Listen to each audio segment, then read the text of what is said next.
Good morning and welcome to TV47 Breakfast. How hot is your coffee? My name is Freddy Ndimuli. A lot of things that are happening, including the fact that we are getting, I think this is the second last day of Rigathi Gachagwa's 45-day conclave in Aisha Kesho, 31st of July. Yeah. So from there we get to see or know what will happen. They promised that he's going to make a very huge announcement. Yeah.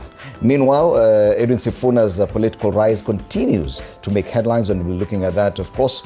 Plus, Deputy President's position, another debate that continues. What's happening there? ODM says they've already begun talks, and the Deputy President's position in that coalition with UDA has to be theirs. These are just some of the things we'll be talking about right here on TV47 Breakfast. My name is Freddy Ndimuli. My name is Annie Odida. It's also the last Thursday of the month of July, and globally it's World Day Against Trafficking in Persons. It's also International Digital Adoption Professionals Day, and what this day does, it celebrates experts who guide people through new digital tools, and it also spotlights the efforts of those who build and support seamless tech experiences. It's also International Friendship Day. Today. All right. International Friendship Day. Yeah. All right. So these are the days being marked globally. It's a busy day today. So yeah, grab a friend, peleka rafiki yako out, angalau, and reconciliation. That is what the United Nations is encouraging, by the way. Reconciliation. Yeah. Absolutely. Later on the show, we'll be having a discussion on man-to-man. Yeah. The just-in-case woman. They said every man has it. Has one. Just in case. Yeah. Do you? Do you guys have a just-in-case woman? I don't. I'm waiting and very much anticipating this discussion. Yeah. There are a lot of assumptions about life. Not wanaongeanga generally sana. Yeah. Does it really mean that every man has a just-in-case woman? That one will be coming later on. And who is a just-in-case woman? Just in case. Just in case. Just in case nisikie kiu. Just in case ni gongwe na basi. Just in case anifurie. Interesting. Oh yeah. So Pastor Rafi and Samuel will be here alongside Kamau Karongo, and that conversation will be coming your way at around 9 a.m. So you know women have just in case men. I am made to understand that they do. Yes, women do. Because women are very pretentious in this life, and calm down. Understandable. Even in the Garden of Eden. Yeah. The woman had a just-in-case. Now calm down. To talk to her. You know, women, we always say when a man does something that is a little bit ridiculous and absurd, we always say, apisha deputy. Akileta kichwa tunapisha. Utaona moto. So do men have just-in-case women? We'll find out later on. Right. In between the two conversations, there'll be a conversation about empowering women and transforming Kenya. I'll be having Anne Violet Gikuno in studio, Equity Bank Kenya Relationship Manager. Yep. So do stand by for that, coming your way at 8. Absolutely. For State of the Nation today, Anthony Gitonga, MP aspirant for Udhaya, DCP, Haji Omar, MP aspirant for Langata, and Joshua Nyamori, advocate of the High Court and also an aspiring member of Parliament. So they will be in studio for State of the Nation. All right. Meanwhile, do interact with us on our socials, TV47 Kenya on Facebook and on YouTube. On X, it's TV47 Digital. You can tag us on our personal handles. My handle is at Annie_Dida. Mine is at Freddy Ndimuli. Is the hashtag TV47 Breakfast, hashtag Story in Year 2. Let's take a look at the state of the weather.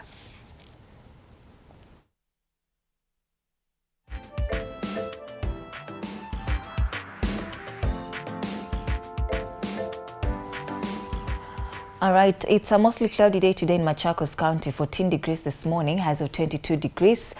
The weather in Siaya, it's also a partly sunny day, 18 degrees. This morning, 28 degrees are the highs in Siaya County today. Light rains expected in Nakuru County, 13 degrees this morning, highs of 24. That's as far as Machakos, Siaya and Nakuru counties are concerned. In Mombasa, it's also a partly sunny day, 22 degrees this morning, highs of 28 degrees, holiday weather in Mombasa. Garissa, it's a mostly sunny day as well. 22 degrees this morning, highs of 34 degrees. And finally, Nairobi, 14 degrees this morning, highs of 23 degrees. It's a partly sunny day in Nairobi, and that's the state of the weather.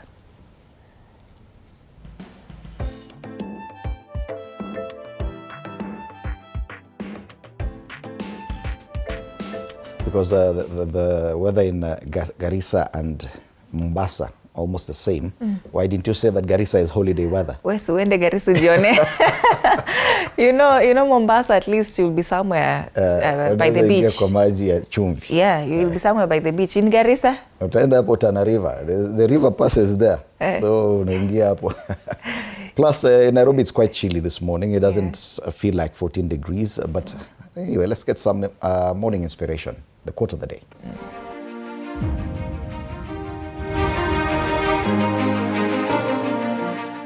No need to hurry, no need to sparkle, no need to be anybody but oneself.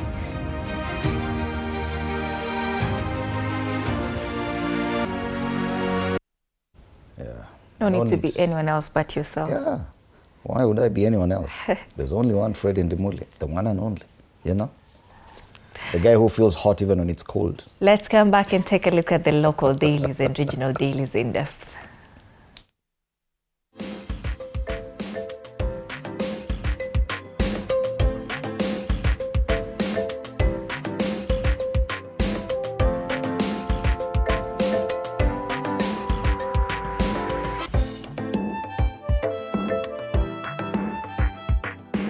Right, Sifuna's name still on the headlines on the front page of the Daily Nation. They're now looking at big losers in Sifuna's rise. Ni kama ile ya budget. Unajua a day after the budget is ready, wasemanga winners and losers. Yeah. So they're looking at the losers, big losers in Sifuna's rise as a big headline. A year ago, it would have seemed far-fetched to suggest that Nairobi Senator Edwin Sifuna would wield enough political influence to unsettle established politicians. But they say the 44-year-old lawyer, renowned for his gift of the gab, has taken national politics by storm, driving a movement that threatens to disrupt entrenched networks and usher in a new order. Although he has yet to formally declare his presidential candidacy, opinion polls rank him among the front-runners, with his surge rattling both the government and opposition heavyweights. So on the government side, those who appear to have lost or rattled include the president, his deputy, the number 3, the number 4, party leader ODM and chairman of ODM. I think, hey, hawa ni kila mtu. This is everyone in government. Yeah. Because you put the president, his deputy, the speaker of the National Assembly, the prime cabinet CS, that all these are the big losers in Sifuna's rise. Party leader ODM. Chairperson ODM Gladys Wanga as well. On the other side of the opposition, all the top luminaries appears to have lost. Wamalwa of the DAP-K, Kalonzo Musyoka, Fred Matiang'i, Gachagua, Karua, interestingly, Ndindi Nyoro. And people are asking, okay, what happened to Ndindi Nyoro? Because, okay, fine, his star appeared to have been rising even faster. Then Sifuna katoka huko sijui na pikipiki gani, akujidoka mpita uweng. Now people are asking, okay, what happened to Ndindi Nyoro? Where is he? Who's talking about Ndindi Nyoro? Yeah. What has he done? Yeah, probably, if you ask me, that's the biggest loser. But I think it's a bit of a miscalculation on his part. He stayed too silent, probably on the fence, for a bit too long, without declaring his interest, without declaring his next move. Then people have simply forgotten about him. People are not talking about Sifuna. Yeah? Ndindi Nyoro, where are you? Biggest losers in Sifuna's rise. So this story has been covered on page 4. The big political losers, efforts to kick Mr. Sifuna from ODM for opposing election deal with UDA has catapulted him to national fame. Yes, even as the ODM goes ahead and reshuffles its Senate positions. Yeah, because that story is on page 5, the next page. A chairperson of a committee is entitled to about 15,000 sitting allowance, capped at 240,000 a month. So what Senator Sifuna Onosotsi stand to lose after reshuffle of House committees? A reshuffle of House committees has stripped Nairobi Senator Edwin Sifuna and his Vihiga colleague Godfrey Osotsi of influential parliamentary positions, denying them powerful oversight roles and reducing their influence in the House and costing them allowances. So they're losing quite a lot, but gaining elsewhere, politically. Yeah. Back to the front page. Interesting stories here. Row over 20 billion shilling benefits for civil servants and teachers. The government has been sued over insurance benefits exceeding 20 billion shillings owed to families of dead or disabled public servants, including teachers and police officers. A petition before the High Court in Nairobi blames successive governments for failure to provide mandatory insurance cover and settle death, disability, and work injury claims for hundreds of thousands of civil servants. They simply do not pay them. That's a problem with the government. You're supposed to be guaranteed compensation in case of death or disability. This includes for police officers, teachers, other civil servants. They're simply not paid. So some families have been waiting for years for money from government because their kin died, probably out while on duty, or some of them because there was insurance and they were entitled to this compensation. Years later, hiyo pesa haikuji. Na wanangojea hiyo pesa at least ndo move on. Hiyo pesa inaenda wapi? Yeah. Sad indeed. You know, failure by the government just to actually budget for it, it means you'll never get it. Looming public health paralysis. Yes, the KMNUN, ile inaitwa Kenya Nurses and Midwives Union. Nurses have joined an ongoing strike by other health workers, deepening a crisis that has disrupted operations in public hospitals nationwide. We've covered this story on TV47, and I do not know why in Kenya such a story is not the big headline. If doctors were on strike, shouldn't it be the biggest headline? Nurses are on strike. Nika story kadogo pale chini kwa kona. Elsewhere, MPs back bill to control matatu fares. We were discussing this just before the show. Yeah. Lawmakers are closer to enacting a law they say will restore sanity to the public transport sector and rein in PSV owners who exploit commuters. Can they really? Yes. This is a capitalist system. We do not even regulate public transport. So why would you tell a matatu owner this is what you can charge? Itawaka kweli? Atakwambia tu usiingie gari. Kama una hii pesa hii. Tafuta gari yako. Tembea. Anyway, that story is on page 8. You can read more about it. Yeah, NMG, Uganda gets regulators not to resume business. They still haven't started. Yeah. That story about nurses, at least it's been given coverage on page 3 of this paper, the entire page. Public health paralysis looms as medics strike. Who pairs with whom in 2027? Opposition's ticket dilemma. That's a story we've been observing for quite a long time. Is it Kalonzo, Sifuna, Kalonzo, Matiang'i? Okay. And it's just Matiang'i, Kalonzo, Sifuna that they are being talked about. That story is on page 7. What happened to Maraga? I don't know why Maraga has been forgotten, and Wamalwa, or even Martha Karua. Martha Karua insists she is going for the presidency, but she's not being considered, according to this paper. I do not know why. Yeah. All right. MPs support bill seeking to control matatu fares. That's a story. Lawmakers say it is time to bring sanity to the public sector. Yeah, members of parliament are inching closer to passing a bill to give the National Transport and Safety Authority powers to regulate fares charged by public transport vehicles. What do you think about that proposal? Yeah, you've seen what EPRA does. That's a problem about it. EPRA ndo wanaongeza hata global prices ikianguka chini au bado wako hapa juu. So NTSA wakipoyo kazi hata when things get favorable bado wao wanasema charge this much. Chunga sana. On the back page, matters Commonwealth Games. The men's 800-meter semi-finals are set for today. And Nyaga dream to uphold Kenya's legacy in women's 5,000 meters race.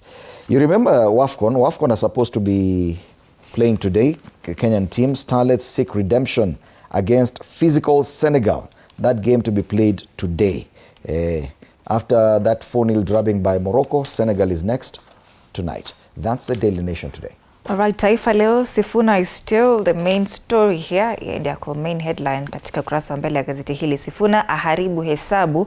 Umaarufu wa ghafla wa kisiasa seneta Nairobi Edwin Sifuna sasa umetetemesha viongozi wengi serikalini na upinzani. Katika upinzani kwa mfano, wale waliokaa kitako wakijua watapeperusha bendera mwaka ujao wameanza kuhofia mustakabali wao wa kisiasa.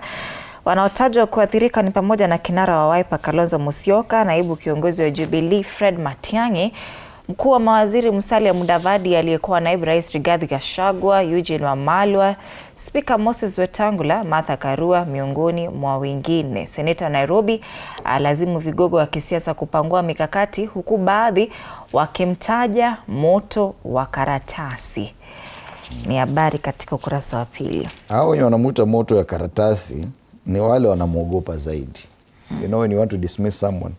Naambia hakuna kitu. Mimi nitakupiga. Okay. Vitisho baridi. Hizo ndio vitisho baridi.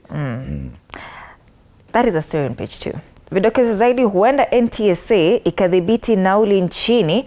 Bunge la karibia kupitisha sheria kuruhusu mamlaka hiyo kuidhinisha nauli kwa magari ya umma. Habari hiyo tumezungumzia katika gazeti nyingine, but I think it will be a win to the consumers, just allows to, you know, operators, matatu operators, if it happens. It's still a bill. Koti ya piga magavana kumbo, imeamua maseneta wana haki kupata moja kwa moja stakabadhi kuhusu zabuni miradi ya maendeleo. Ni habari katika kurasa wa 4. Maandamano ya kumpinga Tshisekedi.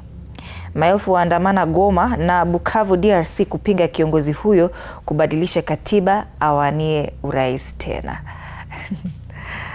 That's is on page 8, international news.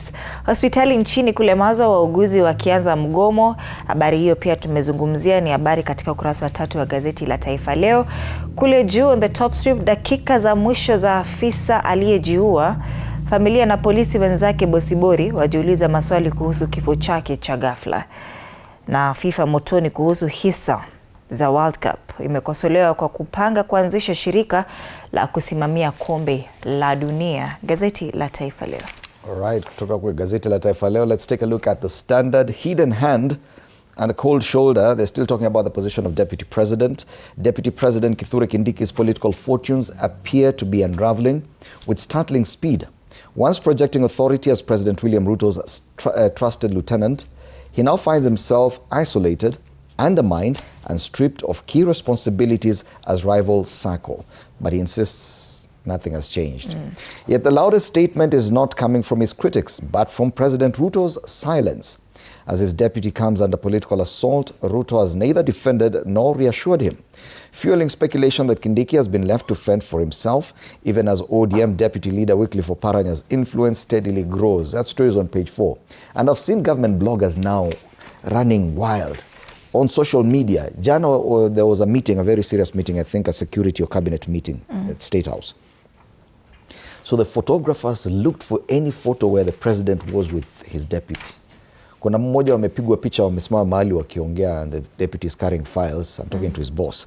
Now they're doing that, they are spreading those photos everywhere and saying kazi kama kawaida, kazi kama kawaida. Trying to just counter the narrative that there's a problem between the two. Well, let to jicho tu tunaona. Time will tell.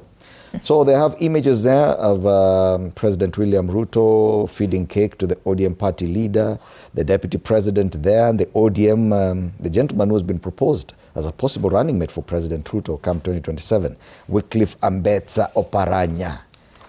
So that's a big story there on page 4. Ruto's hand in Kindiki's tribulations amid tension in cabinet. You remember even last time when Rigathi Gachagua was about to be impeached, the president remained very silent. Aunge? Hatete, At some point akasema no, there is no such thing, and then he went silent, only for the impeachment to happen. So the president remains tight-lipped. Yes, we do have, kuna ile picha inatembezwa sana. Yes, you see how far the cameraman is. Anasema now that's a very friendly discussion between the president and his deputy. This is the best they could get. Wamekaa huko wameangalia huko, hujui kama mmoja analia, hujui kama anasomewa, you don't know, lakini wanasema kazi inaendelea. Fake news. Kazi inaendelea, hatujui wanazungumzia nini. This definitely cannot tell the story because either way he's still deputy president. He could be receiving instructions. Anaweza kuwa anaambiwa wewe sasa nimemalizana na wewe, kwaheri na usinisumbue tena. You never know. Yeah, you never know. But that's a picture that government bloggers are sharing online currently.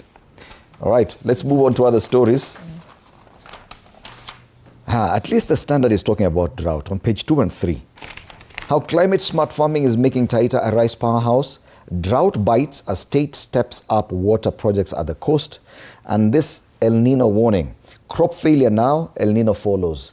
Kenya's farmers brace for another disaster. And for the first time I'm seeing the Minister for Agriculture, Mutahi Kagwe, appearing on the papers. He's been very quiet, very quiet. This in the previous government, he was a very vocal CS for health, especially around COVID. I don't know what happened to him now. He's a CS for agriculture, the backbone of the economy, but perhaps the most quiet of all cabinet secretaries. Led to Jicho too. Anyway, El Nino is coming. More stories here inside Ruto's bid to court Kalonzo as running mate. Mambo inachemka. Your story on page 7. Kalonzo is also suspiciously quiet. Okay. Hata akiwa quiet, does it mean now that he's the best suited for a running mate for William Ruto? Well, speculations are there. For remaining quiet. People will talk. Anyway. Kule nyuma. WAFCON, it is a do or die for Harambee Starlets, as told you earlier, 8 p.m. tonight. Kenya, the Kenyan team, faces Senegal, and then Morocco is facing Algeria later on at 11 p.m. Kenya hoping to do better than what they did against Morocco. That 4-0 drubbing, that pain is still there. So Starlets, all the best tonight. That's the Standard rather. People Daily newspaper. People Daily, the bill that could shake Kenya's economy. That is a local content bill. They say it takes center stage in Parliament amid fears over investment, jobs and economic growth. A controversial bill that seeks tough controls for foreign firms that want to do business in Kenya is taking center stage in Parliament while drawing wide criticism from economic experts. And the local content bill 2025, which has been mooted by Laikipia woman representative Jane Kagiri, has been described as one of the most ambitious economic proposals in recent Kenyan history. Now, the bill goes tough on foreign firms, requiring them to have at least 80% of their employees being Kenyans, source 100% of their raw agricultural materials locally, and derive at least 60% of their goods and services within Kenyan borders. That's what the local content bill is about, and that story is on page 8. You can read more about it in the People Daily. Kindiki or Kalonzo, Ruto's big decision. Yes. So it's Kindiki or Kalonzo now. People Daily has talked about it on page 4. It's been there. It's there on the Standard. They're talking about Kalonzo as well. Going with Ruto. Sio sisi tunasema ni magazeti. Yeah. Na mimi hakuna gazeti nimeandika hii wiki. Isipokuwa ile internal. Can Sifuna win Gen Z in 2027? That's another story on page 2. Can Sifuna win Gen Z in 2027? That's the People Daily. Right, from the People Daily, let's take a look at the Star. Jitters in ODM over dwindling party fortunes. Millie says party losing support in key bases, but the party leader insists they're still strong in as far as their preparations for a coalition with UDA, and they're still demanding for the deputy president's position. Yesterday they were talking tough in Turkana. We have that story. Wanasema sisi kwa hiyo, it's either Ruto comes and joins ODM, so that he can give UDA the deputy party deputy position, or Kindiki joins ODM, then we can allow him to be the deputy president. So either way. Yeah, it's either president vies for presidency through ODM. Through ODM. Yeah. Anything is possible. So that's the main story on page 6. Governor wa Nyandarua badilisha it comes to DCP amid Mount Kenya shifting tide. Huyu sifikiri alikuwa na choice after what he saw in Olkalau in his own county. Ilibidi tu. It was just a matter of time. So the story on page 4 and 5, they talk about how the movements have been. DCP won Olkalau immediately. Murang'a Governor Kang'ata joined DCP. Then now Nyandarua Governor Badilisha has joined DCP. 24 MCAs have already defected from UDA to DCP. Gachagua signals more governors will follow. Has the exodus begun? That's the main story there. Kule nyuma, moment of truth, Gor Mahia out to seal Sekafa Kagame Cup semi-final slot against Garde. And Nabuire backs Starlets to bounce back despite Morocco defeat. That's a game to be played at 8 p.m. tonight against Senegal. Star, fresh, independent, different. Grab yourself a copy of this paper for only 60 bob. Business Daily, Public Service Commission issues ultimatum to Ketraco over CEO's fight. This is board ordered to respond to petition for acting CEO removal, and petitioner argues KBS has overstayed in role. Investors mint 132 billion shillings from bond sales in 6 months. That's another story on page 2. Investors who sold their treasury bonds on the secondary market at the Nairobi Bourse made a profit of 132 billion shillings after falling returns on new issuances triggered a surge in prices and demand for older, higher return papers. On the ticker, Citi says investors upbeat about Kenya's economic outlook. Kenya relines up 1.5 billion shillings for Tanzania, Rwanda and India entry, and borrowers get one benchmark rate for loan costs comparison. That's the Business Daily. All right. Let's take a look at the regional papers now. Away from Kenya, we start off with Uganda. The New Vision is still very slow in sharing their e-paper online. They finally done it a few seconds ago, so I can see it. An American has testified against Besigye. Yesterday, Kizza Besigye was in court for his court hearings. It was so sad. I watched a video of Besigye now shouting in court and saying, this cannot happen. I've been behind bars for more than a year now, going to a year and a half, almost 2 years. Nothing is moving. Nothing is happening. He complained. He kept on shouting until he collapsed in court. Very sad indeed. So Besigye, a big discussion in Uganda. Moving to Tanzania now. And we start off with The Citizen, a big paper in Tanzania, talks about what CCM reshuffle signals ahead of 2027 internal polls. Now, The Citizen is the equivalent of Business Daily in Tanzania. Wanazungumzianga masuala ya biashara, lakini leo imebidi wazungumzia masuala ya chama tawala, Chama cha Mapinduzi. So the ruling CCM's decision to reshuffle its national secretariat and approve a roadmap for its 2027 internal elections has been interpreted by political analysts as a strategic move to strengthen the party's organizational structure and prepare for major internal political exercise. That's a big story there in Tanzania. Habari ni ile ile. Kwenye gazeti la Mwananchi, ukurasa wa mbele, tukisalia kule Bongo, CCM yafyeka vigogo 4 sekretariati. Ni naibu makatibu wakuu bara na Zanzibar, wamo makatibu wa fedha, organizationi, Agri Mwandri ya rejea kivingine, wachambuzi watia neno. Na kuna kilio kupunguza ujazo gesi kwenye mitungi. Unanunua gesi unapata hii kujaa. That's a common problem across, even in Kenya. But gazeti la Mwananchi imeipa kipaumbele habari hiyo. So those are the regional and local dailies. Let's come back home and take a look at the cartoons. Here, the one on the Daily Nation has, let me call them entities. Rigathi Gachagua, Aden Duale, NCIC. Of course, you know what I'm talking about. That hyena remark. So NCIC has been caricatured here as a bulldog without teeth. It's holding its teeth in its hands. Meanwhile, a caricature of the CS for Health, anadrag ule mlima, ule jamaa mlima. Anasema, when the toothless one summons me, ninaenda na wewe. That one. And I've seen it's the same theme on the Star, on the cartoon on the Star. Yeah. Not hyenas, I say they are hyenas. All right. And NCIC bado iko hapo, toothless dog. Ameweka meno sasa kwa glass. Hyenas, not hyenas. Hyena ni hyenas. Yeah. Right, the cartoon on the People Daily, it's this growing trend of politicians now eager to slice Kenyans into pieces. Yeah, kila mtu anasema ini yangu. In fact, this region is mine. We have to, this region. Who told you that everyone has to vote in the same way? Who told you that Nyanza has to vote in a certain way? Who told you that Western Kenya? I think Western Kenya, it has remained true to nationhood. Asema, we don't vote at homogeneously. Kila mtu apige kura according to akili yake.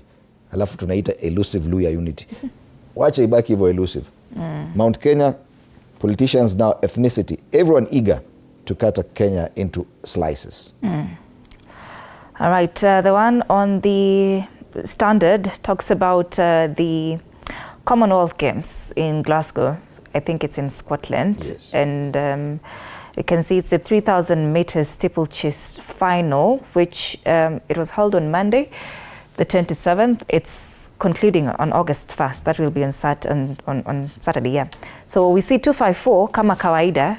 We are a clean sweep, yeah. Tuko mbele and others unaona hapo nyuma. You know we had lost steeplechase race. The past few years, hata tukipata one person or one Kenyan on the podium, utapata jamaa mwingine sijui ametoka wapi, sijui wapi. So at least now we're back. Yeah, we had our first medal, a gold medal. Yeah, Serem. Yes. I think it was on Monday. Yeah, so cartoon commentator anasema hapo chini, we are back. This is Marwa. Yeah, this is ours. This is Marwa. Yeah. So that's what it means. Yeah. This is Marwa. It is ours. 3,000 steeplechase is ours. Yeah. Wacha mchezo wewe. So those are the cartoons and some of the big discussions. Of course, that high Anna's SLA, a big discussion. The deputy president's position as well. And Sifuna, these are some of the discussions we'll be having after the break with my panelists. But before that, let us take a look at the traffic situation in and around the major roads in Nairobi.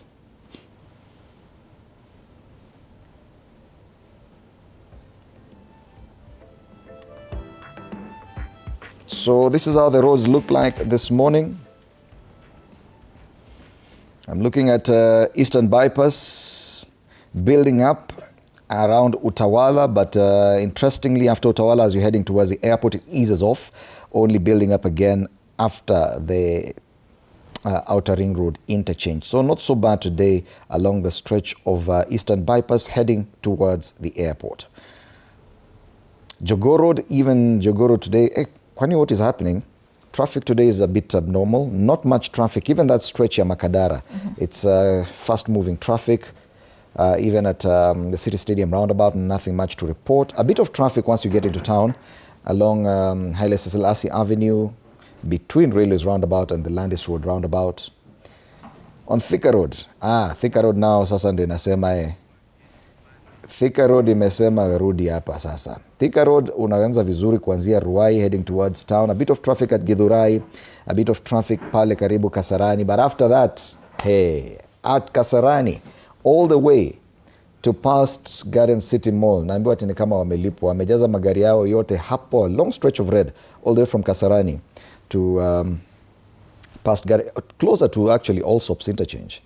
Hapo magari yote yako hapo, meaning that after that traffic is smooth all the way up until you get to that Utalii Drift. Then it starts building up as you get to the Pangani interchange. But this is interesting because at hour, it's supposed to be heavier traffic around the Pangani interchange. It is not, meaning that guys coming from Kiambu Road are having it relatively easier than other days.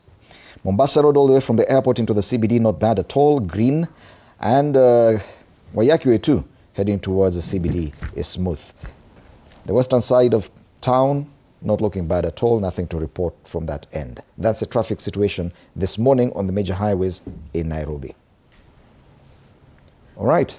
Once again, a reminder that for State of the Nation, after the break, we'll be having Anthony Gitonga, who's an MP aspirant, Othaya constituency, Haji Omar, MP aspirant, Langata constituency, and Joshua Nyamori, advocate of the High Court and also an MP aspirant in Kisumu. Do stand by for that. And interact with us through our social media pages on X, TV47 Digital. My handle there is at Freddy Ndemuli. My handle is at Annie_Dida. On Facebook and YouTube, it's TV47 Kenya. Use the hashtag TV47 Breakfast, hashtag StoryNet. See you after the break.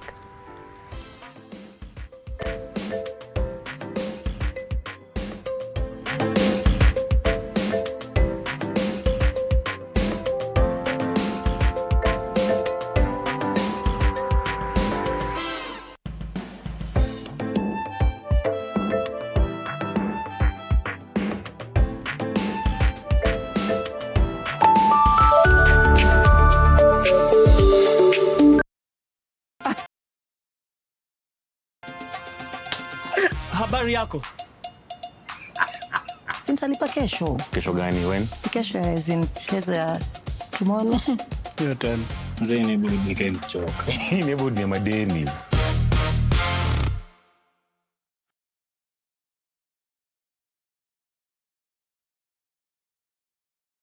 Tuesdays at 8:30 p.m. You have to be very careful. Fake money can kill business. Na leo mkorada yangu. Small money, kapesa kadogo, big behavior. I only have big notes. Alikuwa anatafuta courage. Yaani nafaje kutengeneza kachumbari na manyanya zinakaa hivi? Ona kiki ni kama kiwaru. Hiyo ni tonga commitment to the lie. Commit. Ndio hiyo. Mpatie.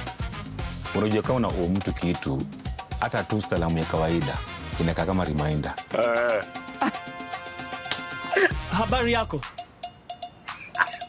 Sintalipa kesho. Kesho gani when? Si kesho ya kezo ya tomorrow. Hiyo tena. Mzee inabidi nikae mchoka. Inabidi ni madeni.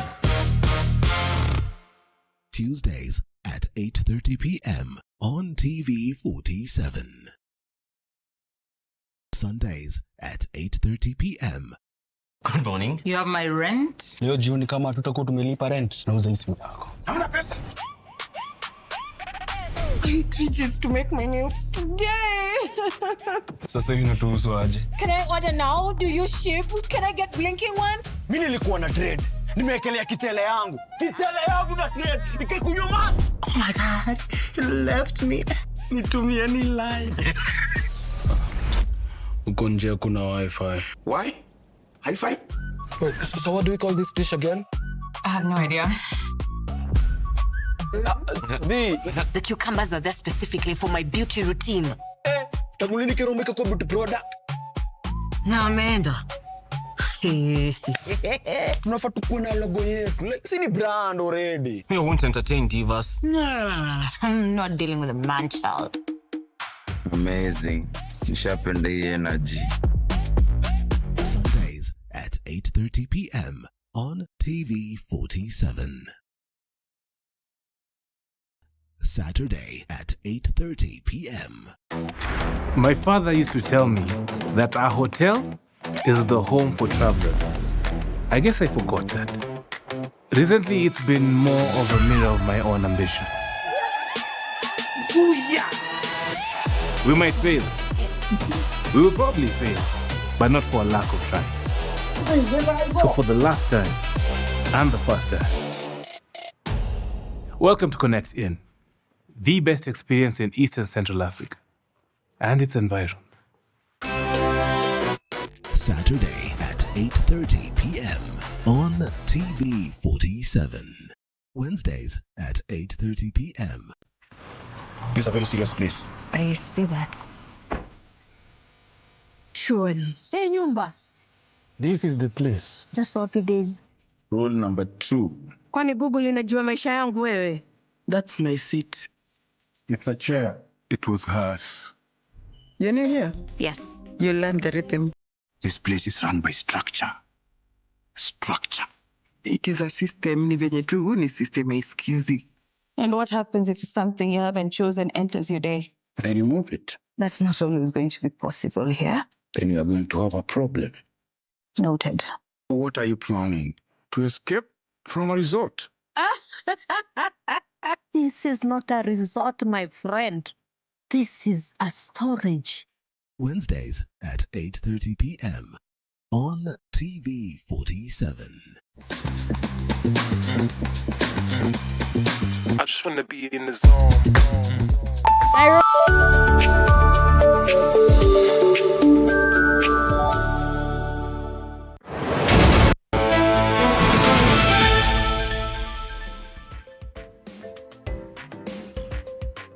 All right, good morning and welcome once again. This is TV 47 Breakfast. My name is Freddy Ndimuli. Time for State of the Nation.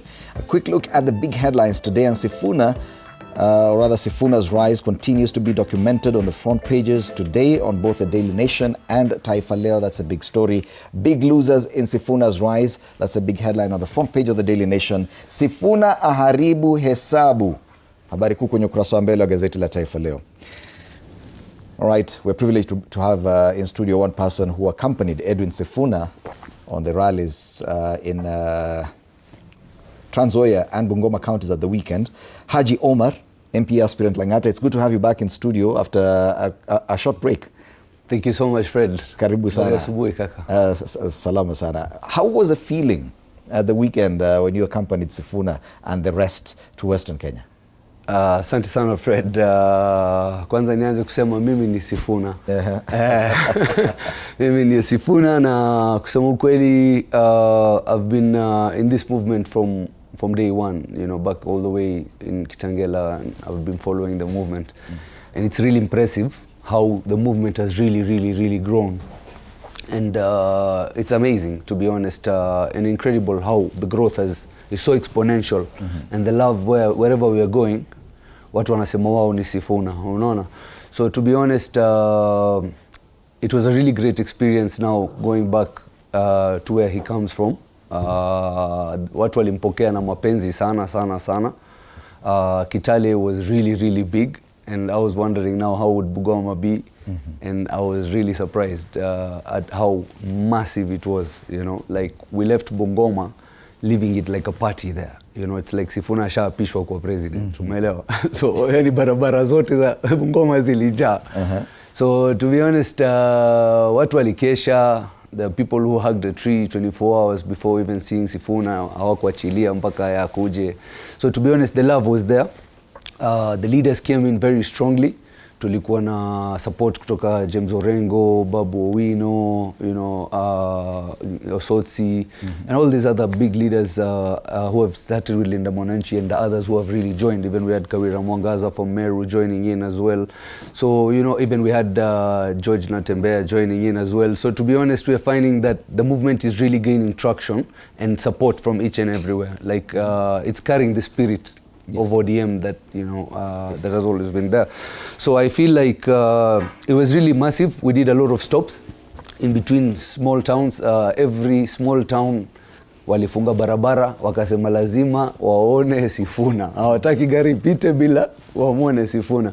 So to be honest, the support was incredible. Even in the small towns, people were all on the road waiting for their son. And we had a great time. Are you feeling the heat even as a group? Are you feeling the burden of responsibility when you go out? There initially was no plan for Sifuna to run for president, but now seeing this massive support that he's getting, is there a feeling that probably there's too much responsibility now to carry? To be honest, there's a lot of work ahead for everyone in the Linda Mwananchi movement. Especially when it comes to party and structures, as you know, election is 1 year ahead and all that. But trust me, Sifuna is really a really good candidate for a presidential seat in Kenya, to be honest. Many people think, you know, you have to be old, you have to have, you know, experience, tons of experience. He says it clearly that I'm a lawyer, but that doesn't stop me from listening to an expert on finance and guide me on the different thing, and I'll choose the option that is best for the country based on the love that I have for the country. You understand?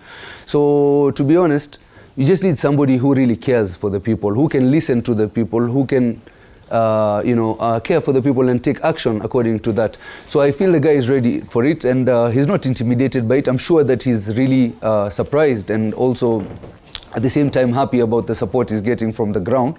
And I was shocked myself, you know, seeing the kind of people. I've never seen such a huge turnout. Yes. And bear in mind that this is not mobilized crowds. These are all organic crowds. Yes. So the guy is really doing well. But it's definitely causing discomfort among the political class. Walikuwa shajipanga. They had already decided tutapanga hivi, and the Sifuna shows up and you see Sifuna haribu hesabu watu wengi, big losers in Sifuna's rise, and this cuts across both politicians who are in the ruling system right now and those on the opposition. They've been quick to criticize him and say in moto ya makaratasi it will die down very soon. Moto ya karatasi kutoka January mpaka sasa, the ama is a raging fire. You understand? In a forest, the raging fire. The guy is spreading very fast. So to be honest, watastuka sana. Na bado, a lot is yet to come. I'm seeing the love and impact of whatever that we've been doing rippling into now. So, you know, a lot of hard work has gone into making sure that you know, we're listening to the people and trying to come up with the best communication strategies with the people, you know, going down to the ground. A lot of hard work. To be honest, it's not easy. It's been very challenging, back to back, you know, hitting different cities and all that. So I feel like we're on the winning strategy. Mine is just to encourage everyone to have unity. And naona mbele iko sawa. But there's definitely a challenge when it comes to funding some of these projects. The rallies in Trans Nzoia and Bungoma, there's definitely need for funds. Pesa natoka wapi? Fred, pay bill 3033049. Hiyo kitu tumezungusha na just that one weekend.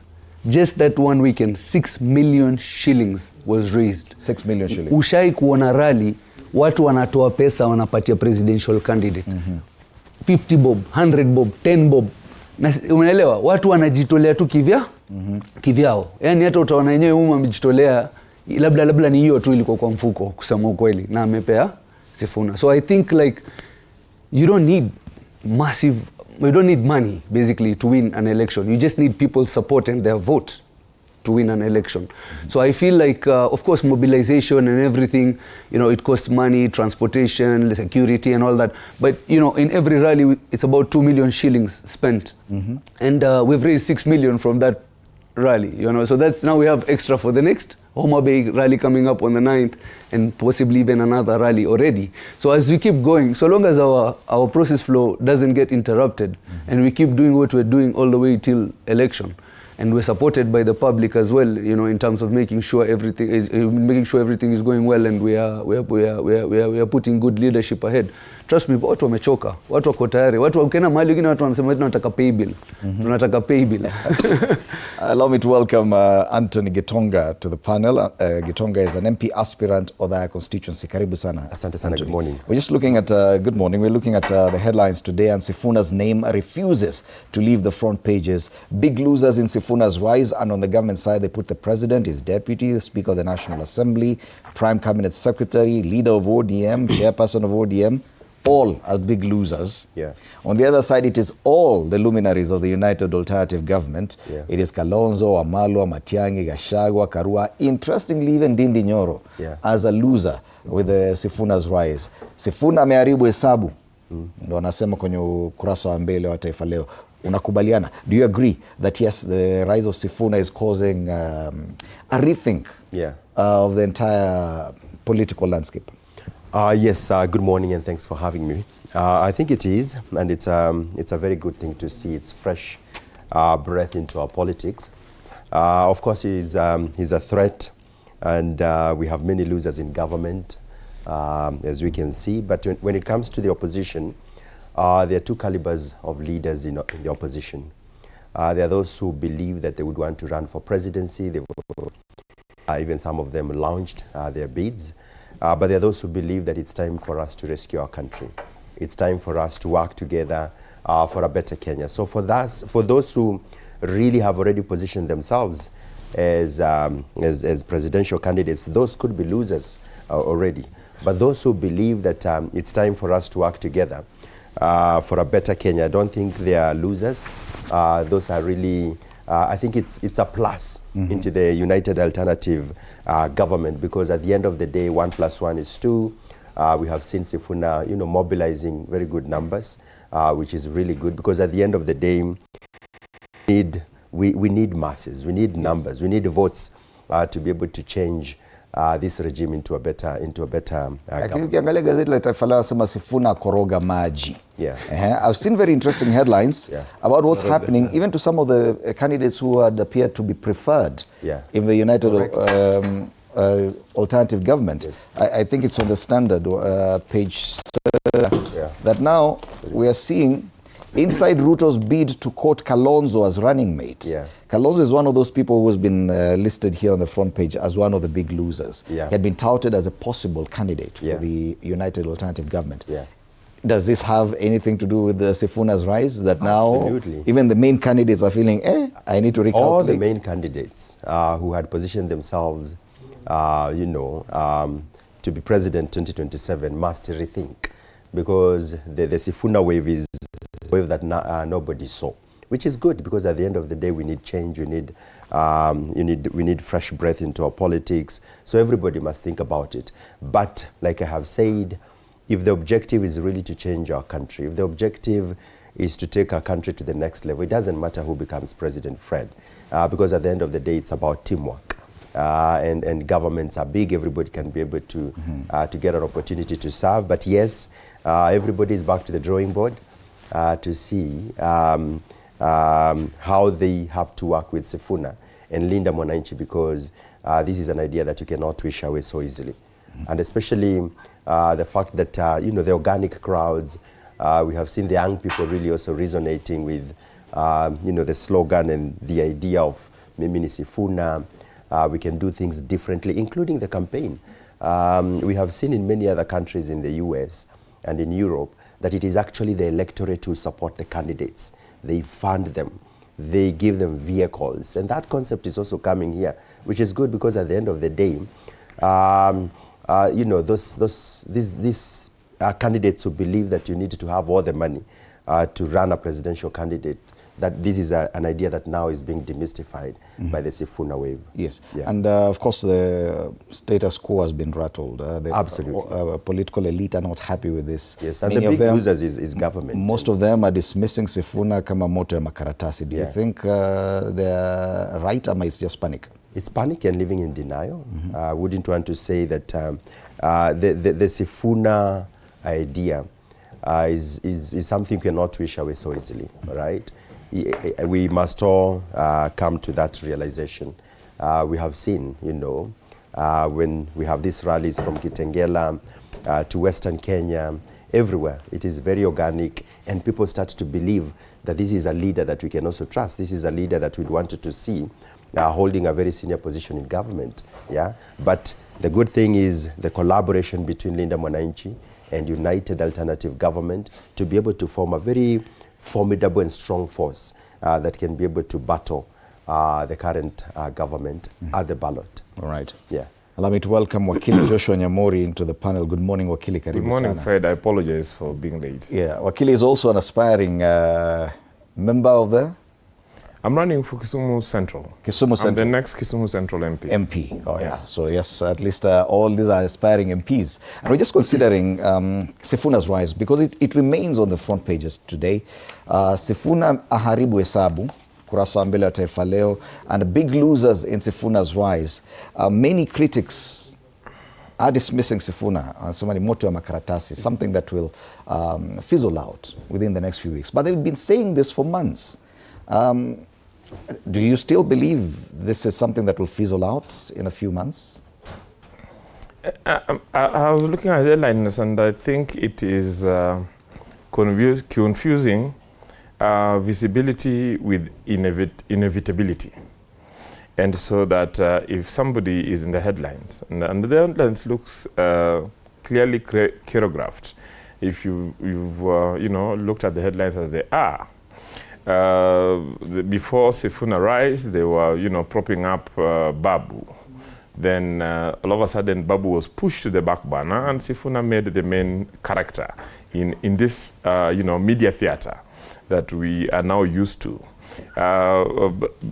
So for me, I think it is still too early to, you know, decide that Sifuna is a factor that is going to determine the next election. And I say this because elections are not determined by headlines. Otherwise, Peter Kenneth would be the president of this country. He was, you know, at some point most popular on headlines and social media. But when it came to votes, he had nothing. James Orengo was the most popular candidate in 2002 under, you know, Maungano wa Mageuzi. But when the votes were finally counted, he had only 24,000 against Kibaki's over 3 million votes. Politics depend on organization, grassroots organization. I'm yet to see Sifuna convene, you know, organize sessions of leadership, of breakaway ODM, if there is any part of ODM that broke out with him. What is the leadership at various levels, including the grassroots that he has organized? Kenya has over 40,000 polling centers. A presidential candidate must have reach in those 40,000 and have an organization that will, you know, ultimately get out votes to his favor. The other thing is that even if Sifuna is to grow, my view is that the victims is the so-called, you know, what the media has christened as united opposition, which has not united, as I've said on this platform before. What I'm seeing in the opposition is just competing ambitions that are united by a desire to defeat William Ruto, but none of them is willing to subordinate their position for the other.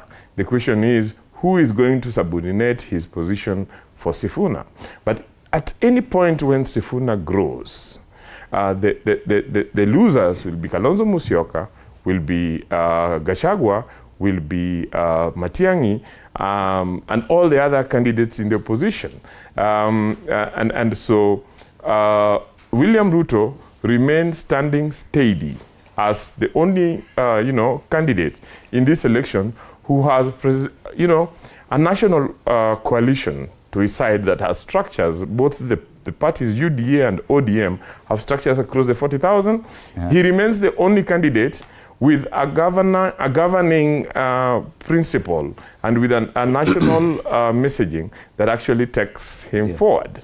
I see the opposition disaggregating. I see a significant part of the opposition actually running to President William Ruto to find space around him. And that's what I'm talking about, because talking about Kalonzo, on page 7 of the Standard, they talk about inside Ruto's bid to quote Kalonzo as running mate. Kalonzo has been touted as probably a leading figure in the united opposition, probably for the position of presidential candidate. Do you believe that this has anything to do with the rise of Sifuna?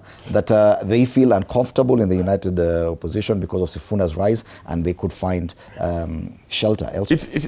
It would not be strange for Kalonzo to knock President William Ruto's door, because that has happened in this country since we started experiencing multi-party politics in 1992, that opposition disintegrates at a certain point, and when it disintegrates, then those who think that they have no space in that side run very quickly to find space within the alternative coalition, which is the President William Ruto's coalition.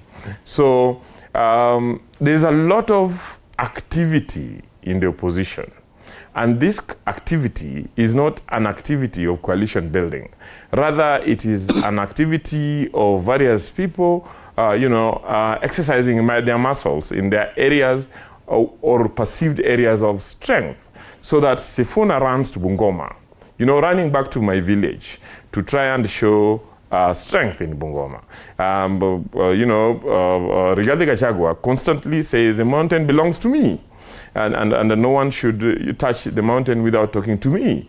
Matiang'i has been driven to a small corner of Nyamira, and probably losing, influence even in Kisii. Kalonzo Musyoka is fighting for his life in the Kwambani area, and no one else. So since 2002, critically analyzing the opposition, none of them is growing nationally. Okay? And nationally, a candidate would grow if a candidate is growing in structures, not only rallies on a busy market day, where, rallies are like, a theater, where, after a struggle of the whole day, the members of the public would want to see something exciting, and they will go and watch everybody. Yeah. Okay. Yeah. So Haji, a clear challenge that he said, and his statements are valid, that for any candidate to even be considered a possible inclusion in a presidential candidate, either number 1 or number 2, that you need structures, grassroots support. As it is currently, Edwin Sifuna is being chased out of ODM. He has no party. Does he have enough time to build those structures for him to be considered to be on a ticket, either as a main candidate or even as a running mate? Fred, as I started this interview, and we discussed the same where it's not an easy. It's going to be a challenge. We have a tough challenge ahead of us because we have 1 year to election. So definitely the challenge we understand, and it's a prayer of the government that we disunite as the opposition, and this is something that we're very well aware of. That this is something. This is our strength. Unity is our strength, and this is the only way that we can be able to come up with the votes required to make sure that we form the next government. So this is something that, we know very well. From day one, tumekuwa tukisema farasi ni mbili, na wa kwanza ni Sifuna. So, there's some people who are not born to lead from the back, Fred. They're born to lead from the front. And Sifuna is one of those people. You'll watch this space. I've been telling, in fact, I even told him, we were in another interview before, and I told him, watch this guy grow. And today we are seated in a different interview. And I'm looking back at our conversation, and now just a month or 2 months. It's about the structures it's we're grown. asking about. You know, he is popular, we do agree. So now, even in terms of structure, to be honest, there's a lot of ways that we can navigate through this. There are many parties that are available as well. We're trying to form the Linda Mwananchi party, but of course we've faced a lot of challenges. Obviously, you understand why we're facing these challenges. So of course, even, you know, you find these challenges are set everywhere. You know, even the pay bill was closed, which is the private pay bill to Sifuna's law firm. It was closed, it was brought back. So even when we went for the rally, the electricity was shut down, you know, during the rally, just when it started. And, you know, luckily we had backup generators. The signal was jammed. So we are seeing all these things, and it's okay. We are used to these things, tear gas and all these things. It's fine. We will continue with the people. What's the purpose? You know, we need both. For us to win an election, we need the structures and we need the people. The most important is the people, because they're the ones voting. We have the people, they have the structures. And to get the structures is not something difficult. You know what I mean? So to be honest, it's where the people are. He's talking about Bungoma. Why doesn't he talk about when we went to Thika? Why doesn't he talk when we went to Kisumu? Why doesn't he talk about when we went to Mombasa, Narok, and all these places where the reception is fantastic as well? You know what I mean? So it's normal. I'm used to this thing where, you know, people who are pro-government would always just brush off any form of, you know, opposition coming in strongly. And mine is to tell you guys and to prepare you that, you know, keep looking at Linda Mwananchi. In the next 1 or 2 months, this movement will shock you. You'll be shocked. Sifuna aharibu hesabu. And the combination, they're talking about big losers in Sifuna's rise. That's a very, a conversation that refuses to leave the front pages, at least this week. Let's take a short break. When we come back, we move on to matters ODM, UDA coalition building and their continued demand for the number 2 position, linking it with the wars that they say Professor Kithure Kindiki is facing in the government. You're watching TV47 Breakfast.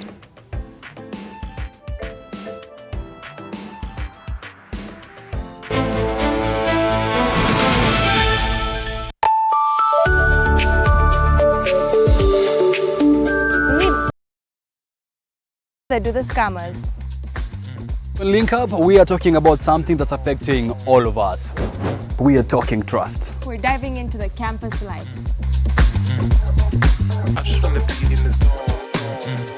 Stay fresh, stay safe, stay linked up.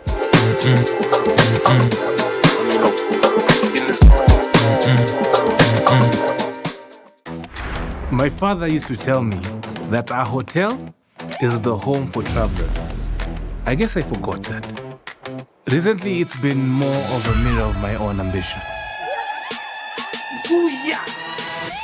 We might fail.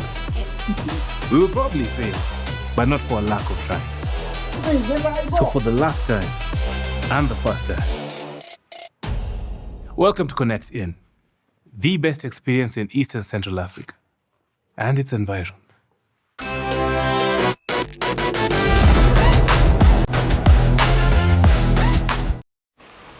It's a very serious place. I see that. Surely. Hey, Nyumba.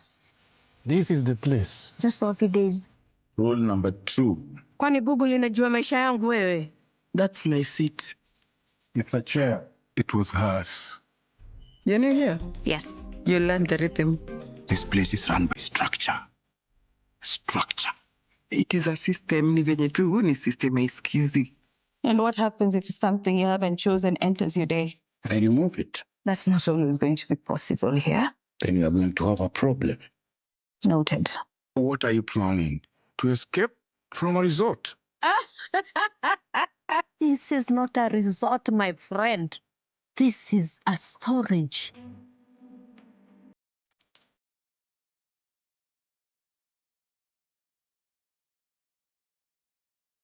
You have to be very careful. Fake money can kill business. Na leo mkorada yangu. Small money, kapesa kadogo, big behavior. I only have big notes. Alikuwa anatafuta courage. Yani nafaje kutengeneza kachumbari na manyanya zinakaa hivi? Ona, hii ni kama kiwaru. Hiyo inaitwa commitment to the lie. Amejicommit. Ndio hiyo. Mpatie. Unajua kama una mtu kitu, hata tu salamu ya kawaida inakaa kama reminder. Habari yako? atalipa kesho.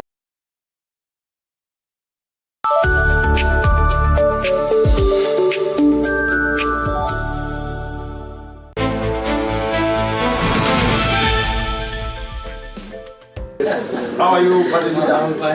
ODM's push for a 50-50 power-sharing deal in the proposed pre-election coalition with UDA has taken shape, with ODM leader Oburu Oginga revealing that talks between the two parties on harmonizing a joint manifesto have already begun. The manifesto is expected to form the foundation of the alliance's campaign strategy as it seeks to support President William Ruto's bid for re-election. We have started negotiations. Kipolepole, sio ile ya kutangazwa sana. We are now negotiating policies because we cannot be working under the order manifesto. In the next government, this government we came through the window.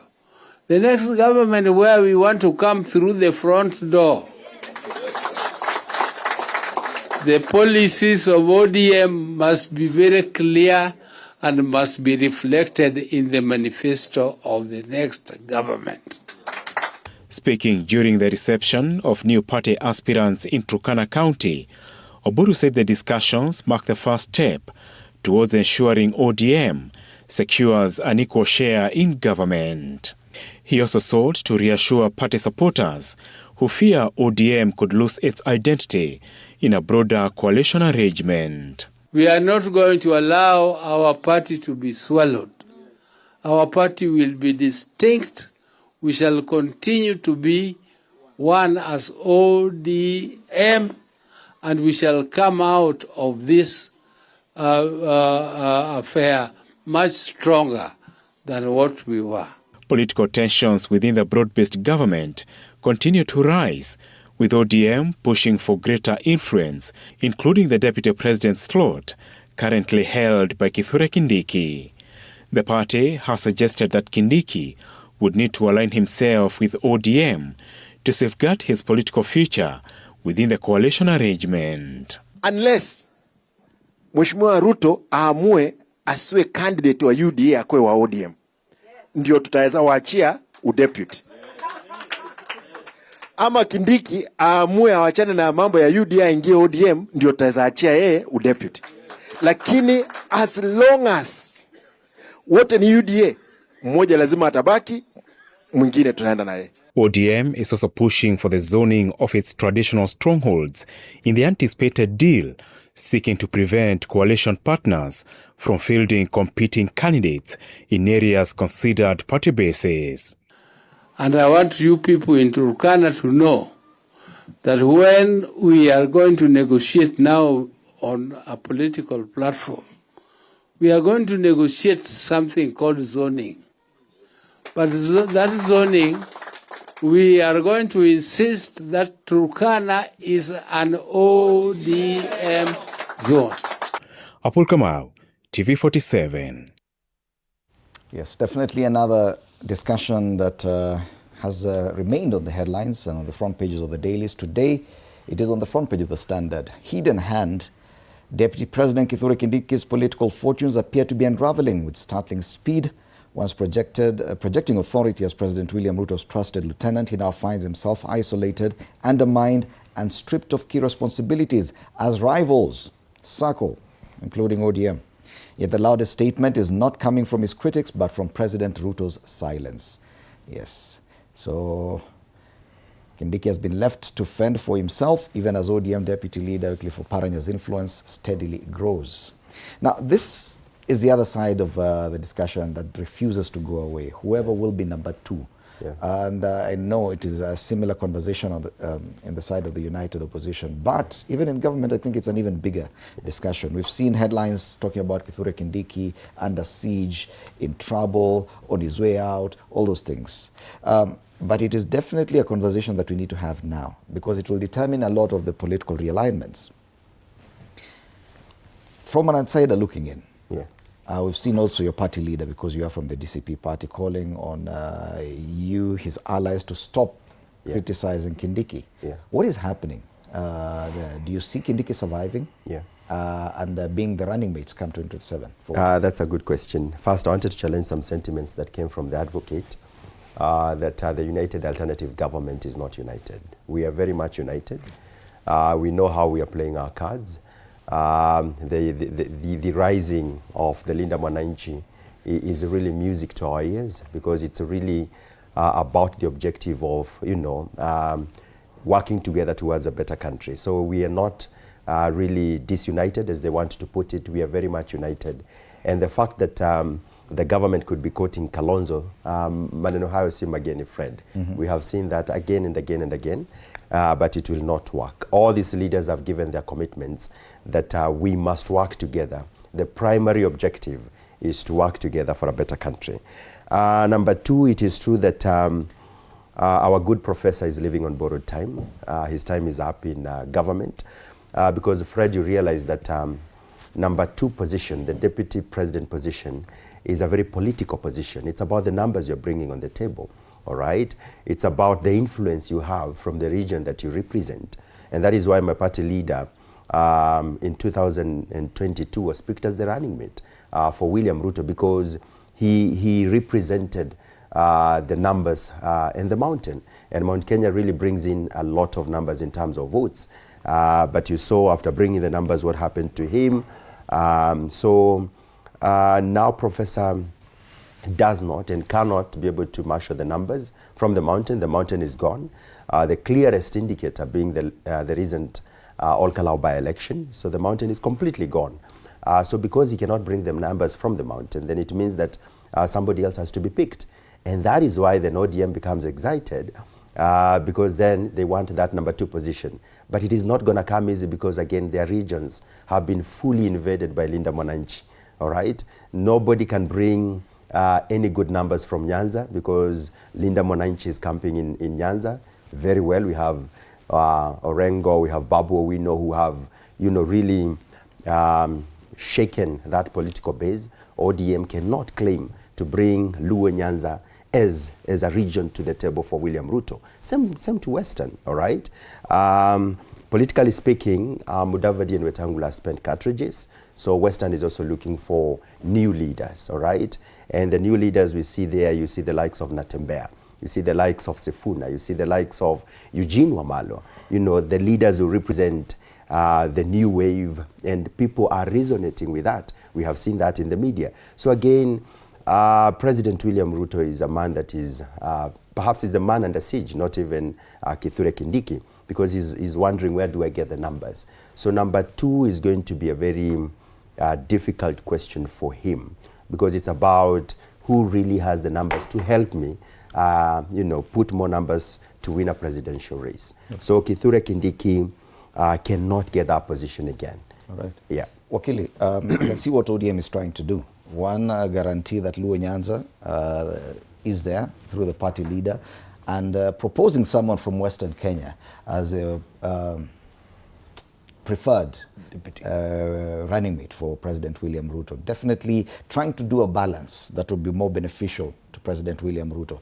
Do you think at this point, yes, the goose is cooked for Professor Kithure Kindiki, that what everyone else has to offer, he cannot offer? Professor Kindiki is an able deputy president. I attended his swearing in, and I remember seeing, after several months, almost 2 years, the president smile and tell Professor that I'm happy that today I have an able deputy who will assist me in running this office. And Professor Kindiki has had a sterling performance as a deputy president, an able president who understands government, who understands governance system, who understands the law, who is not, alienating others, who, sits the president in actual administrative work at the center, but has also spent his time going around without necessarily trying to cobble an ethnic, constituency around him. And so, in my view, I have not seen any indication on the side of the UDA and the broad-based government, that Kindiki is not performing and should be replaced. I think this is media creation. At the level of the, just listen. No. You said something that is factually wrong. Allow me. Broad-based. We just ran the story where ODM has said they are going for that position. Broad-based coalition is not governed in political rallies. Broad-based coalition is governed in a coalition platforms where coalition leaders meet and then release a communique. We have not seen an official communique to the extent that Professor Kindiki is not going to be the candidate. But then coalition members are allowed, and indeed that is the spirit of broad-based, to express interest, to negotiate interest, to lobby for positions. But then what we need to appreciate is that we are not building a broad-based impunity. We are not building a broad-based exclusion. We are building a big house that has space for everybody. And so that when I look, I come from Kisumu. I have just driven 350 kilometers to be here.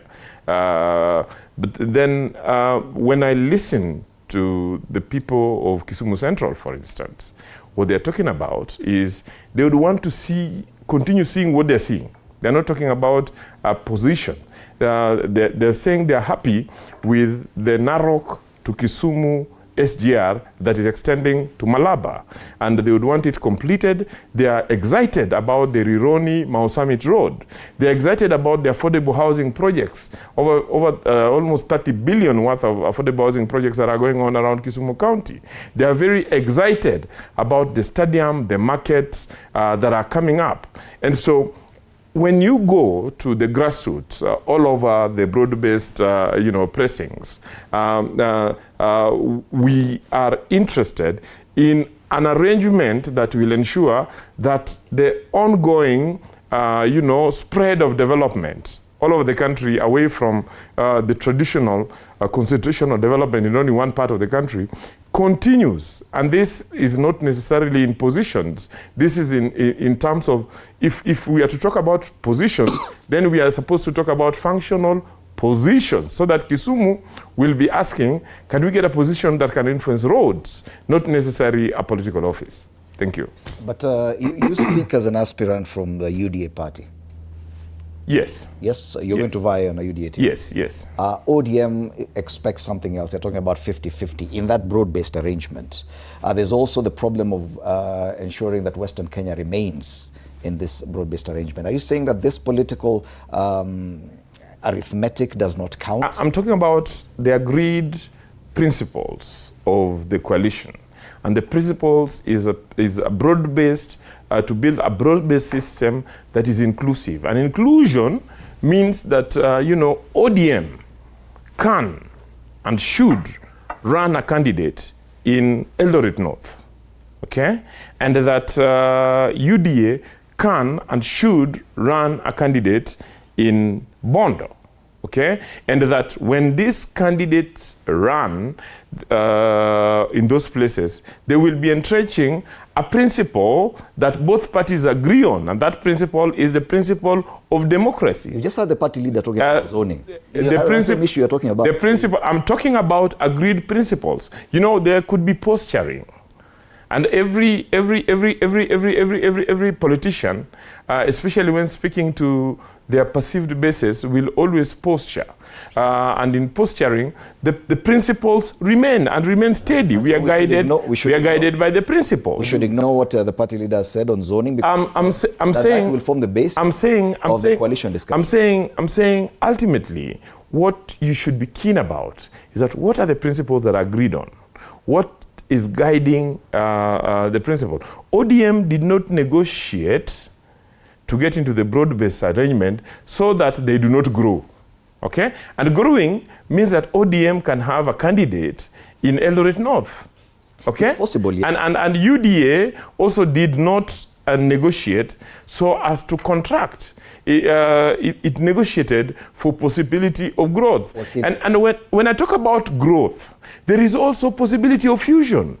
There is possibility that these two parties could actually fuse into one platform and run the candidates in one against each other in one nomination, and then have one political party running. It's a direct question because we just listened to the ODM party leader. Yes. Talking about zoning. In Turkana. Yes, in Turkana and every other region where ODM is considered a strong party. Yes. Of course, Luo Nyanza is one of those. Kisumu is indeed one of those. If at all, because this is not just the broad-based arrangement. They're saying they're entering into coalition talks, which is a different conversation altogether. They're saying the conversation has just begun. If they agree on zoning, because it is a possibility, they're going for it.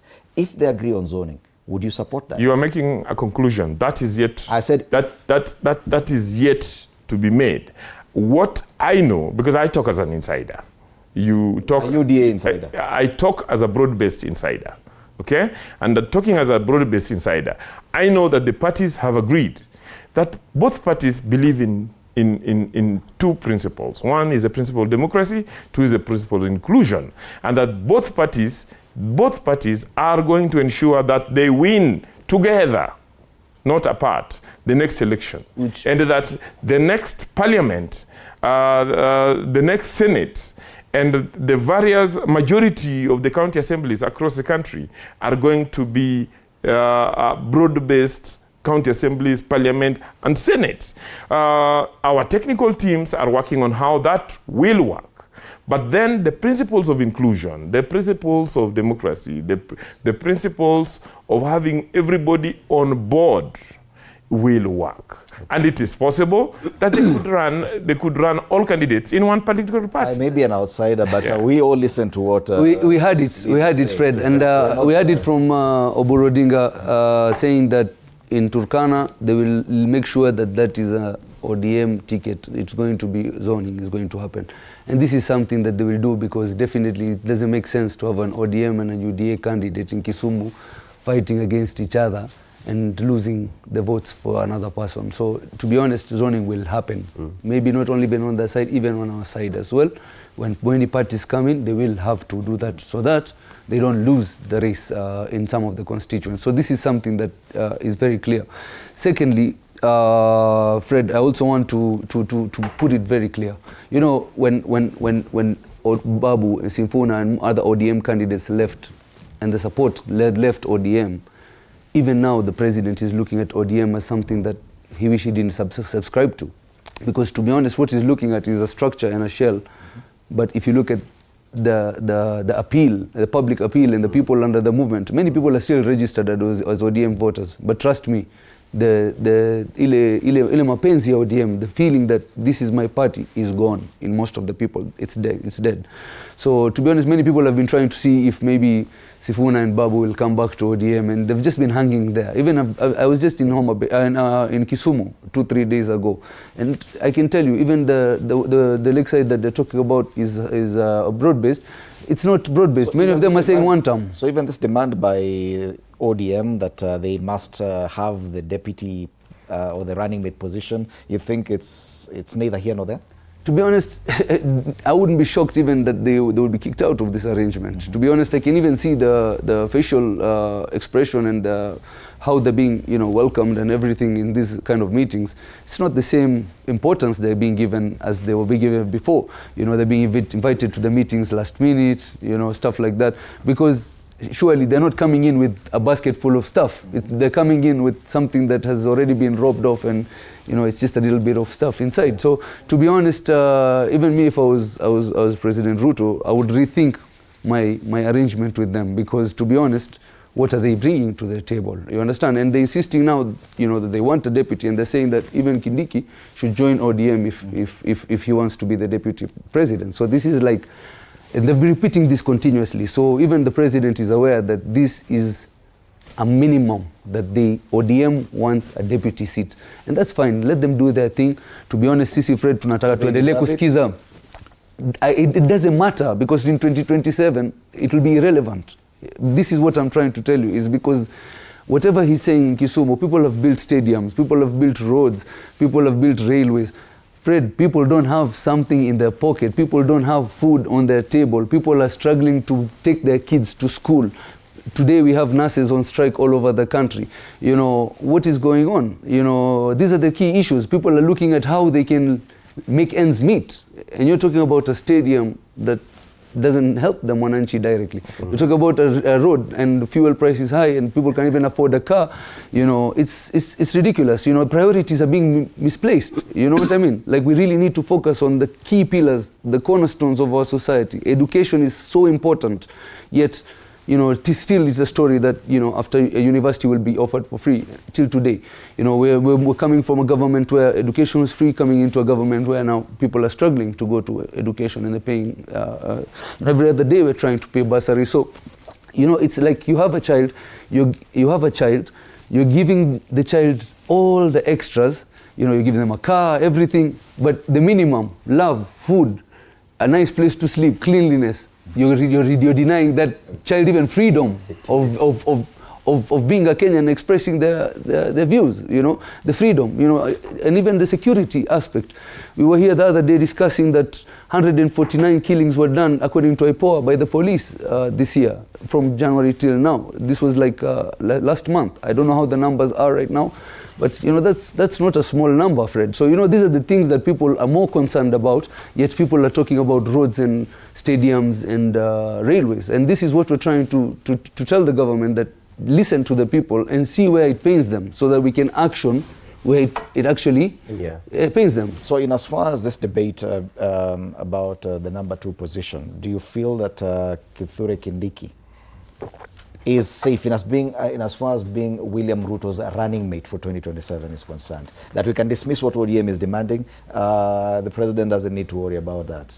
To be honest, you can see it even in his action and everything, that he's actually in a very tight position, you know, because obviously the support is gone. Who do you think would be the possible running mate? We talked about Kalonzo Musyoka has been touted in one of the papers, and I'm just basing it on the papers. Now we're seeing ODM demanding the same. Now there's Kindiki, yeah? Meaning that the debate about running mate for William Ruto come 2027 is the biggest within that political grouping. Which one do you think will be? To be honest, it doesn't really matter for me. Most important is this government is going home. And as my colleague mentioned, it would matter. It would matter, because whatever running mate he no, to be honest, it will always be a matter. It will always be a game of numbers. So to be honest, everyone who wants to be the deputy of the current president, please just go and amass more votes and come to the table. You'll have more negotiating power. If he manages to draw Kalonzo Musyoka to his side, does it change the game for the United Alternative Government? I'm just basing it on that headline of the Standard. Absolutely not. No, absolutely not. The 2027 elections is not going to be about leaders. It's going to be about the people. Exactly. And the people have already made a decision that this government needs to go home, all right? And I want to fully agree with my friend here that it's not about stadiums, Fred. It's not about roads. It's not about the houses mushrooming everywhere. It's about the quality of life. It's about the basics of life, all right? It's about going to Kenyatta National Hospital and finding patients sleeping on the floor. Who does it benefit when you have patients sleeping on the floor and you come and tell people that you have a road or you have a railway line and we can't do the basics? It's about security in our country. We have seen the recent developments in our town that now hooded men and goons are working together with the police to beat and frustrate the ordinary citizen, and the police can do nothing.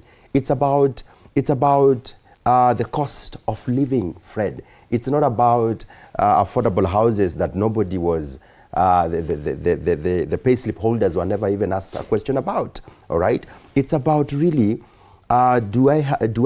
is my right to live guaranteed tomorrow? How do I wake up tomorrow? Do I have food for my children? Do I have access to education? It's not about these other big things that do not matter. Right now, and that is what Kenyans are telling us, it's not about these grandiose manifestos. It's about who can guarantee us, you know, the basics of life, you know, like we have said, water and food and medicine and education and a working healthcare system. So those are the things that are going to matter. So even if President William Ruto was to get Kalonzo Musyoka as DP, it wouldn't change a thing, all right? Because Kenyans have already made a decision. All right. And wouldn't it not affect the numbers? Absolutely none. Because there is no way now any leader can come and convince the Kenyans otherwise. Kenyans have already made a decision that this regime needs to go. We are suffering, all right? Extrajudicial killings have become the norm of the day in our country, all right? Police working together with goons.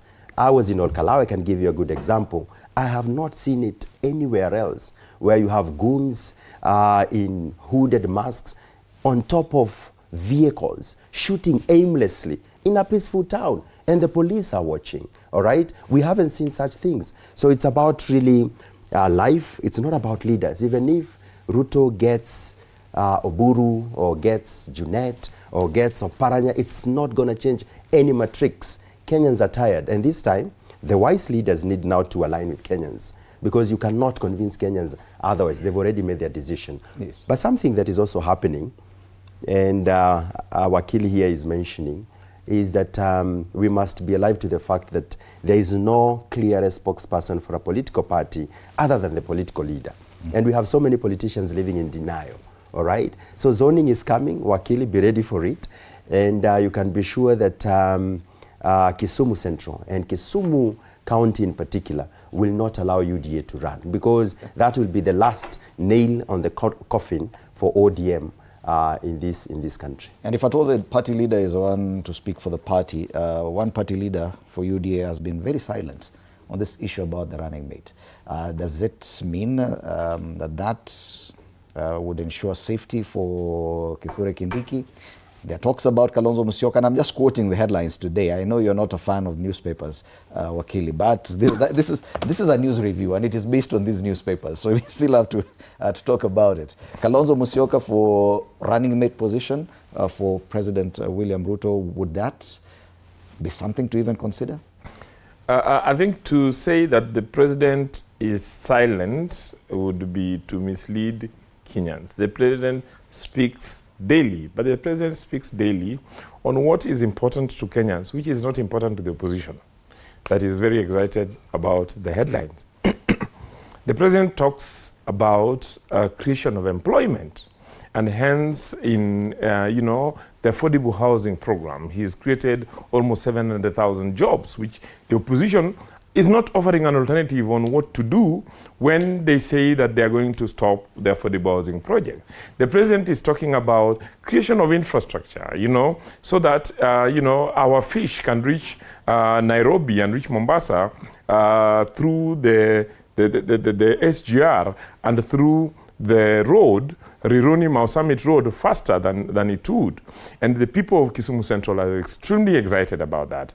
The president is speaking about, development of markets, so that our market in my constituency, that is Kibuye Market, is going to be redeveloped at a cost of 8 billion shilling. That is exciting to the people, while the opposition keep talking about how they are going to cobble their phantom unity.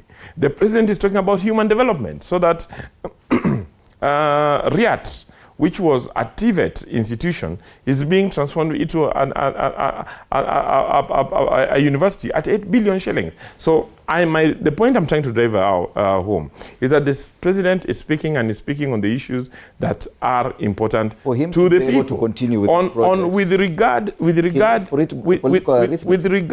regard to the position of the deputy presidency and the posturing that may be happening within the coalition.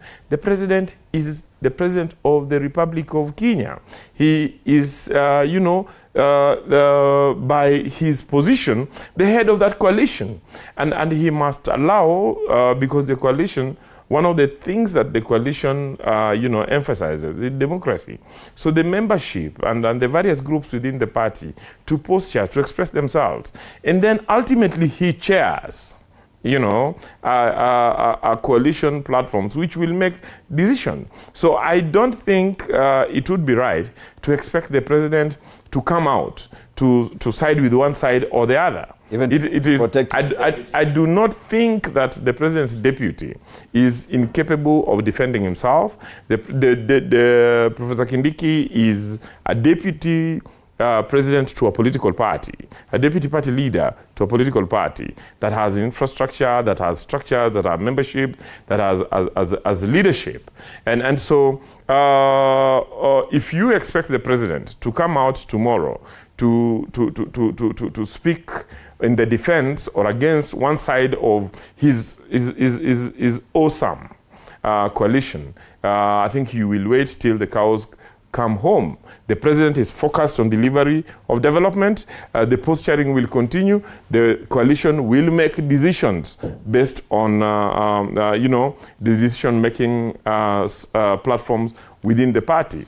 But as we do this, you are clear that that coalition is very clear about its presidential candidate. And that the presidential candidate is President William Ruto. The opposition, 4 years down the road, do not know their presidential candidates. Okay, and I don't think that they can agree on a presidential candidate.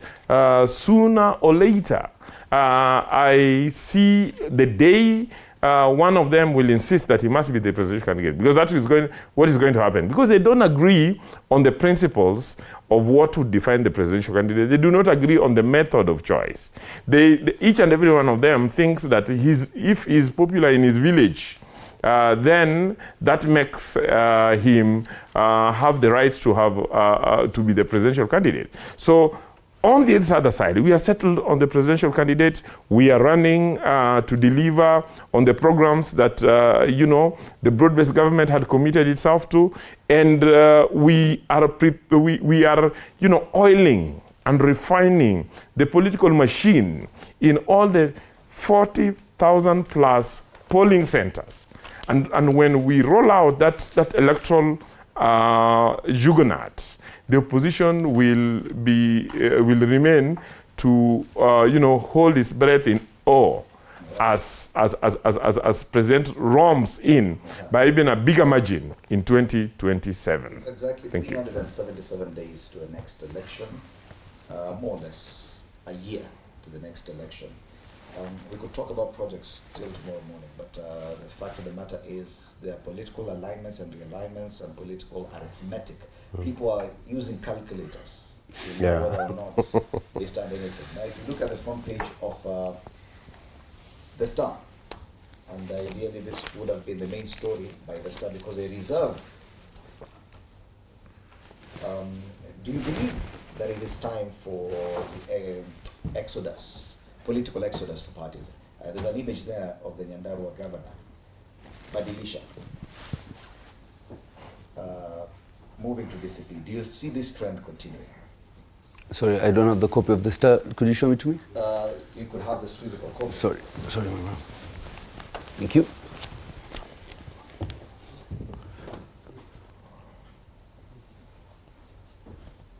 I mean, your question again? Do you see that trend continuing? The fact that now there'll be more movements, and the exodus is beginning. If you look at pages 4 and 5, it will tell you how many people have already moved to that direction. Yes, I mean, Rigiji is really doing a great job in terms of moving people into his party DCP in terms of the Mount Kenya region, and which is okay, to be honest, for their side, because they have to protect their voice. These are people who have been cheated in the past, and they don't want to be in the same situation at this time. So that's on everybody's trying to make sure that they're moving their will as election comes through. Myself as well, running for Langata, I have to make sure that I have my strategic, structures and everything within the same constituent and people I work with at a ward level and all that. So everything is this is something that everything is in play, and it's expected. This is the transfer period, especially now as people will now even shift parties. At the moment everybody is holding on to their cards, because of obvious reasons. But then once once we hit like January, I assure you, Fred, you'll be seeing a lot of more of this every other day as we come closer, because every time when I go for a new Linda Mwananchi rally, there are a few people being baptized, and joining the group, the movement. So I'm seeing it growing and growing more and more, and we're seeing on the other side, for example, like all these people, many of them are also in UDA, so they have left UDA. So if you look at the current government, the broad-based, they are losing in terms of leaders. And if you're looking where opposition is actually adding more leaders. Which parties in particular is shedding more among all the parties we have? In my observation, I mean, majority of these guys were UDA, right? So UDA is losing a lot, and also ODM is losing quite a number. Actually, ODM is not losing a lot of MPs, but you'll see that many more MPs will be joining the Linda Mwananchi very soon. But you will see that even the chairman and all these structures of ODM, many of them are actually on the Linda Mwananchi side as opposed to the ODM side. So I feel like change is coming in terms of the MPs. The MPs are not really making the movements at the moment, but very soon you'll see even the ODM candidates shifting base to Linda Mwananchi. It's been happening, but you'll see it at a much larger volume because they're seeing that they're worried also about their position. Yeah. Even as an aspirant. Nobody wants to lose. Even as an aspirant, which direction do you think this exodus will take? That many people are moving from UDA and ODM, as he says, or could we also expect that there could be a vice versa movement? We've seen Kalonzo Musyoka, they're saying it could move the other way. Yeah. I'm running for their parliamentary seat in 2027 with the DCP party. And I want to tell you, Fred, that politics are very local, all right? And a wise leader listens to the people. What are they saying? What party do they want? And right now, the party of the moment is DCP, all right? You've seen recently that DCP has been able to beat UDA, the ruling party, and even Jubilee, the former ruling party. So that is an indicator that now, and the transfer window, the political transfer window is now open. You're going to see a lot of transfers, a lot of people moving to the party of choice, all right? And especially now, like you have asked, many guys are going to move from UDA to DCP or to any other party within the United Alternative Government, including the Linda Mwananchi, because that is where the future is. And they're listening to the people. Remember, Fred, what I've said, that 2027 is going to be a very interesting election. For the first time, it's not going to be the leaders who tell people what to do. It's going to be the people telling the leaders what to do and where they need to be for them to elect them, all right? And for me, being in DCP is because that is where the people are. That is the party I believe in. That is the party leader I believe in, all right? So, and I sympathize with UDA. By December, UDA will be, a shadow, a shell of its former self. Because nobody now wants to associate with UDA anymore. Because UDA has messed this country. UDA has done... Well, ODM is very interested to be associated with the But UDA will drop ODM, like he said, because ODM is not bringing any value to UDA again. So it's a very interesting dynamic as we head into 2027. But I think a wise leader now, anybody who wants to work for the people must be willing to listen to the people so that they can work together. It's not me going to tell them that I'm coming with ODM, I'm coming with UDA. Where are you as a people? Where do you want me to be in as a leader? And how can we work together to co-create our solutions? Yeah. Over the past 2-3 decades now, no single party has managed to go beyond one electoral cycle. It could be successful this cycle, the next one, the vehicle changes. All the way from Mwai Kibaki. NAC in 2002, when he got 2007, he had to go with PNU. Even President Uhuru Kenyatta, we started off with the TNA. By the time we got to 2017, it had to be Jubilee. President William Ruto is hoping to go with the UDA to 2027, or should we anticipate a change in that as well? I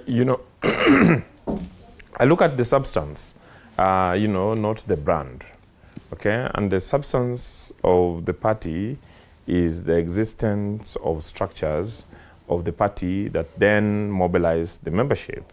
And so when a leader then changes a brand so that the brand is more acceptable, more inclusive, more broad-based, but then that brand unites and strengthens the structures, then I do not think that there is a big shift in that. The shift is when, you know, a political leader like a Secretary General walks out of a party and walks alone with only 2 colleagues, that is Babu and Orengo, without the structures of the party. My point is that, and I repeat what I'd said before, these are 2 major political parties. They were the 2 largest parties in the last election. They are the 2 largest parties with the structures all over the country. They are the 2 largest countries that are defining governance in Kenya. They have an arrangement to come together.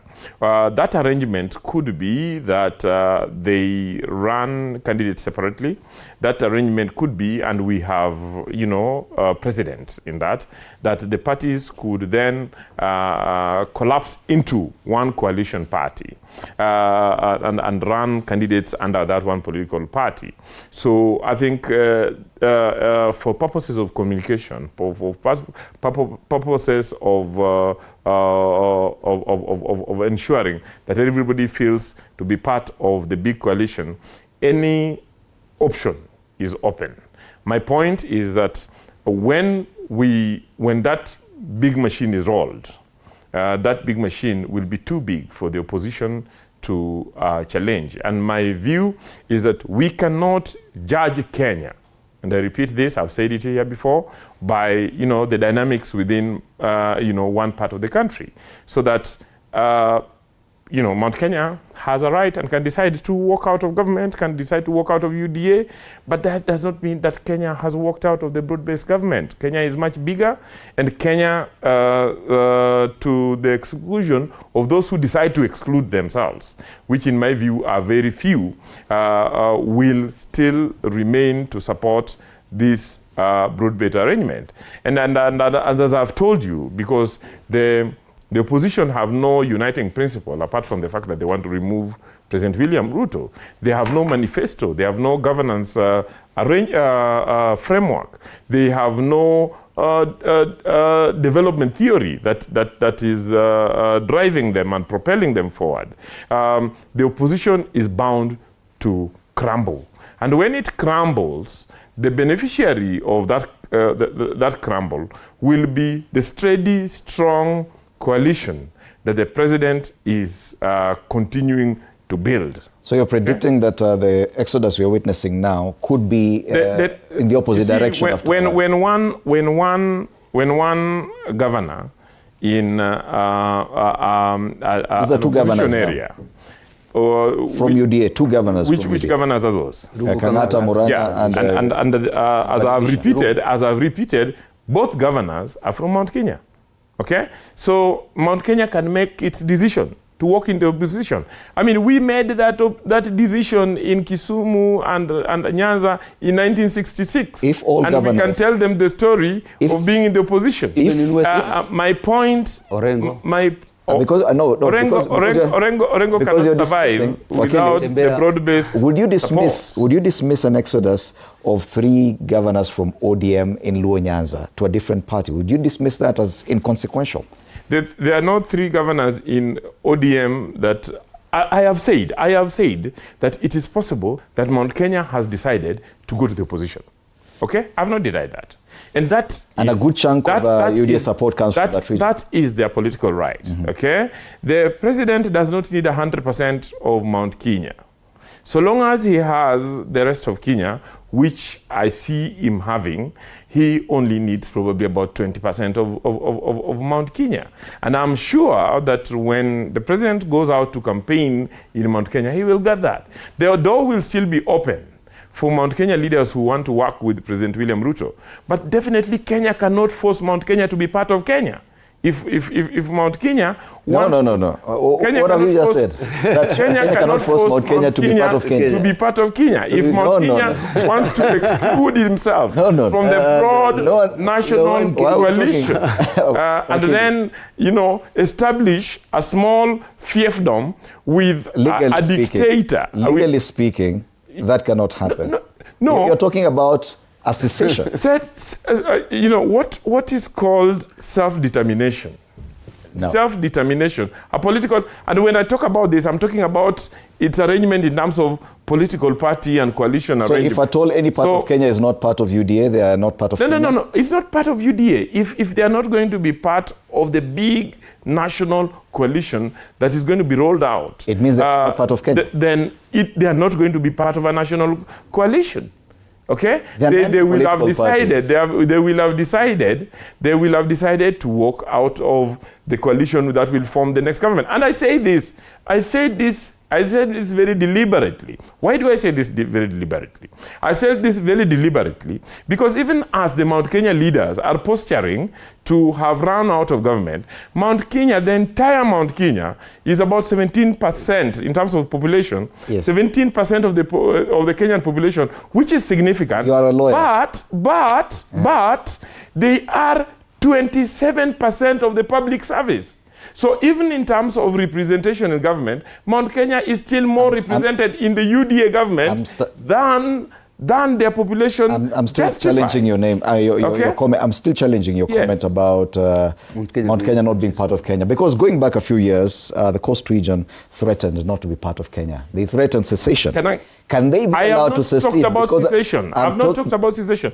Don't put words into my mouth. You said my point is they can be allowed not to be part of Kenya. What does that mean? Can you allow me to prosecute my case? Please, and be clear about it. Can you allow me to prosecute my case? My point is, Mount Kenya is 17% of the Kenyan population. Yes. Okay?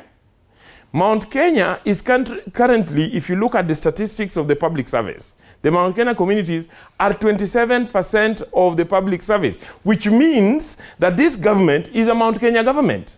Okay? There is the Kalenjin community are 14% of the population. They are only 9% of the public service. The Luo community, and just listen to me, are 11% of the population. We are only 4% of the public service. So if, and I'm very deliberate about this, if the leaders of Mount Kenya decide to then lead their masses out of government, and they want to resign not only from being governors and MPs of UDA, but they also want to resign from being PSS and directors and the CEOs of various positions. There are the rest of Kenya who have a legitimate claim to have a proportionate share of government. How does that equate to them not being part of Kenya? That is what I'm asking. I have Those are your words. When I talk about Kenya, my point is that we are building a national coalition that will govern Kenya. But then a small part of the country could decide to exclude itself from that coalition. Are they required by any law to be part of that coalition for them to be Kenyans? Or to hold a job. To hold a job. No, it's your words. To hold a job. Why should someone be fired as a director of an organization just because he's of ethnicity? It is some of your words. It is the words you've it is your own words that they are not part of Kenya. And this is why, let me tell you, Fred, and this is why, let me tell you. Somebody can choose to be part of it or not. Somebody can choose to be part of the national government or not. Okay, then I'll just put this statement. Yeah. You as a Kenyan are not required to be a member of any political party for you to be a Kenyan. To deserve a job. Not even get the ruling party. It is not a requirement anywhere for you to be a part of a ruling coalition for you to be a Kenyan. And that's fine.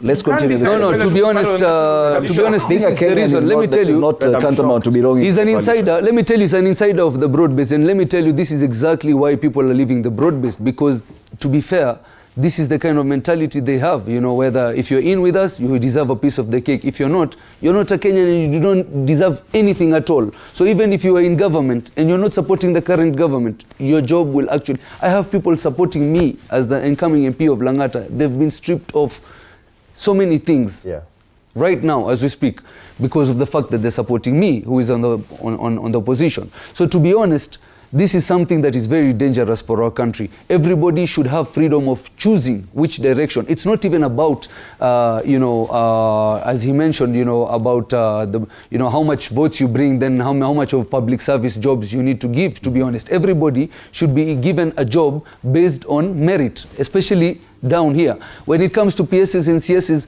that's fine. At the end of the day, we know that we're forming the next government, and it's good to balance out tribes. But to be honest, to your point that where you're even looking at percentages of people being employed from your tribe, that's very bad, to be honest. And that shows us that how they're really trying to break up the country, when we are trying to unite the country towards a certain goal. You know, we're not here for, you know, picking tribes as our leaders. Even the leaders that were there, the same thing that the people are saying, the people that we put there in parliament and we told them to vote differently, and they were, you know, paid, as we heard it from our former MP, from an MP yesterday or the day after, saying that they were paid to vote out even Gachagua. You know what I mean? So to be honest, looking at all this situation, this is a very, you know, transactional kind of process of leadership, which we totally deny as Linda Mwananchi, because it's against the Mwananchi. Yes, final word on this. Fred, I'm shocked and saddened this morning when I listened to the remarks from Wakili here.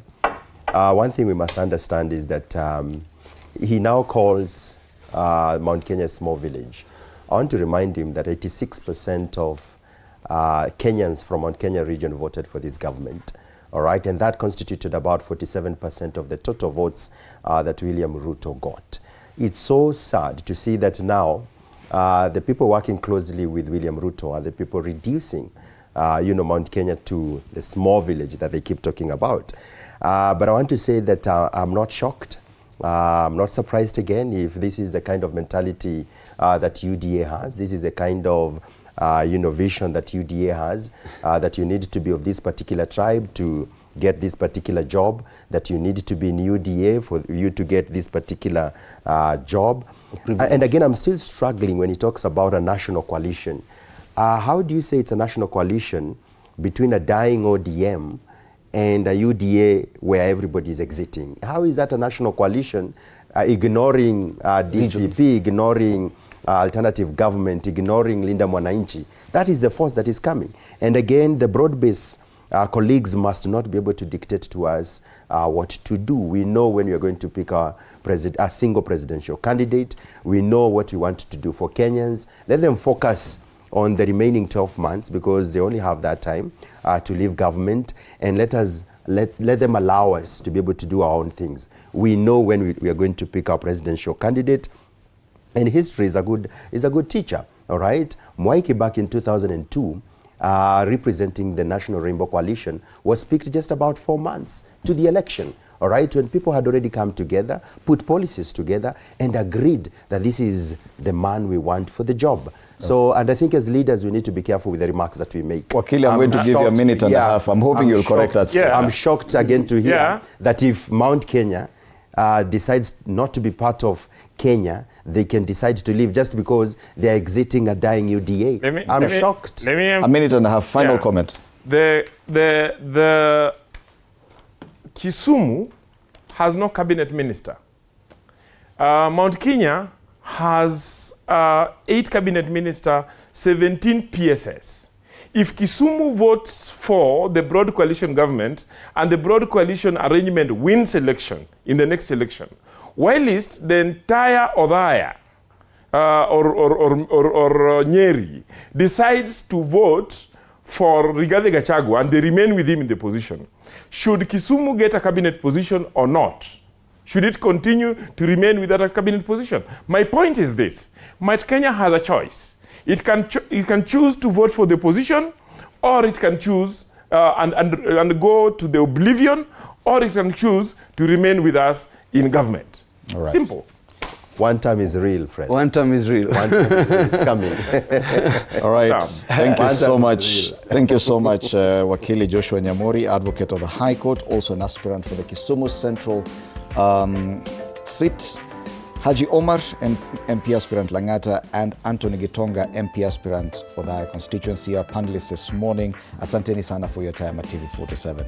After the break, we'll be having a conversation on empowering women and transforming Kenya. And Violet Gikuno, Equity Bank Kenya Relationship Manager, will be in studio. And later on, I'll be back with a conversation about men. Just in case woman, do you have one? Does it mean that every man has one? That's later on. See you then.